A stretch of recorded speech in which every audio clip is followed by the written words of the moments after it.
এতিয়ালৈকে আমি সংবাদ মাধ্যমৰ পৰা জানিব পাৰিছো আৰু পাৰ্টিৰ যে ঔপচাৰিক ঘোষণা এটোৰ প্ৰতীক্ষা কৰি আছো। নতুন বছৰত এটা নতুন খবৰ কি অনুভৱ?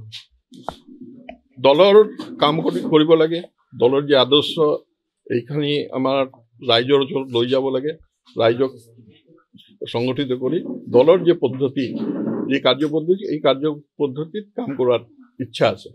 নতুন বছৰ নতুন দায়িত্ব পালে সংগঠনটো কেনে ধৰণৰ আমাৰ যে মটো সংগঠন একদম সৰ্বস্তৰ সৰ্বস্পৰ্শী কৰিবৰ কাৰণে যি আমাৰ প্ৰগ্ৰাম যি কাৰ্যসূচী এই কাৰ্যসূচী যাতে বুথ স্তৰলৈ আমি ল'ব পাৰো এইটো প্ৰয়াস থাকিব। সন্মুখত পঞ্চায়ত নিৰ্বাচন আৰু পঞ্চায়ত নিৰ্বাচনৰ পূৰ্বে আপোনাক দায়িত্ব দিয়া হৈছে, পঞ্চায়ত নিৰ্বাচনক লৈ পৰিকল্পনা? পঞ্চায়ত নিৰ্বাচন আমি যুঁজ কৰিম আৰু শক্তিশালী ৰূপে আমি জয়ী হ'ম। এইটো আমাৰ ৰাইজে আমাক সহায় কৰিব, এইটো আমাৰ দৃঢ় বিশ্বাস। এতিয়ালৈকে আমি সংবাদ মাধ্যমৰ পৰা জানিব পাৰিছো আৰু পাৰ্টিৰ যে ঔপচাৰিক ঘোষণা এটোৰ প্ৰতীক্ষা কৰি আছো। নতুন বছৰত এটা নতুন খবৰ কি অনুভৱ? দলৰ কাম কৰিব লাগে, দলৰ যে আদৰ্শ এইখানি আমাৰ ৰাইজৰ ওচৰত লৈ যাব লাগে, ৰাইজক সংগঠিত কৰি দলৰ যে পদ্ধতি যে কাৰ্যপদ্ধতি এই কাৰ্যপদ্ধতিত কাম কৰাৰ ইচ্ছা আছে। নতুন বছৰ নতুন দায়িত্ব পালে সংগঠনটো কেনে ধৰণৰ আমাৰ যে মটো সংগঠন একদম সৰ্বস্তৰ সৰ্বস্পৰ্শী কৰিবৰ কাৰণে যি আমাৰ প্ৰগ্ৰাম যি কাৰ্যসূচী এই কাৰ্যসূচী যাতে বুথ স্তৰলৈ আমি ল'ব পাৰো এইটো প্ৰয়াস থাকিব। সন্মুখত পঞ্চায়ত নিৰ্বাচন আৰু পঞ্চায়ত নিৰ্বাচনৰ পূৰ্বে আপোনাক দায়িত্ব দিয়া হৈছে, পঞ্চায়ত নিৰ্বাচনক লৈ পৰিকল্পনা?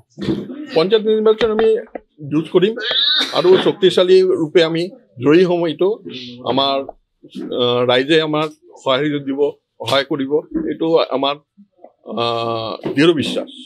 এতিয়ালৈকে আমি সংবাদ মাধ্যমৰ পৰা জানিব পাৰিছো আৰু পাৰ্টিৰ যে ঔপচাৰিক ঘোষণা এটোৰ প্ৰতীক্ষা কৰি আছো। নতুন বছৰত এটা নতুন খবৰ কি অনুভৱ? দলৰ কাম কৰিব লাগে, দলৰ যে আদৰ্শ এইখানি আমাৰ ৰাইজৰ ওচৰত লৈ যাব লাগে, ৰাইজক সংগঠিত কৰি দলৰ যে পদ্ধতি যে কাৰ্যপদ্ধতি এই কাৰ্যপদ্ধতিত কাম কৰাৰ ইচ্ছা আছে। নতুন বছৰ নতুন দায়িত্ব পালে সংগঠনটো কেনে ধৰণৰ আমাৰ যে মটো সংগঠন একদম সৰ্বস্তৰ সৰ্বস্পৰ্শী কৰিবৰ কাৰণে যি আমাৰ প্ৰগ্ৰাম যি কাৰ্যসূচী এই কাৰ্যসূচী যাতে বুথ স্তৰলৈ আমি ল'ব পাৰো এইটো প্ৰয়াস থাকিব। সন্মুখত পঞ্চায়ত নিৰ্বাচন আৰু পঞ্চায়ত নিৰ্বাচনৰ পূৰ্বে আপোনাক দায়িত্ব দিয়া হৈছে, পঞ্চায়ত নিৰ্বাচনক লৈ পৰিকল্পনা?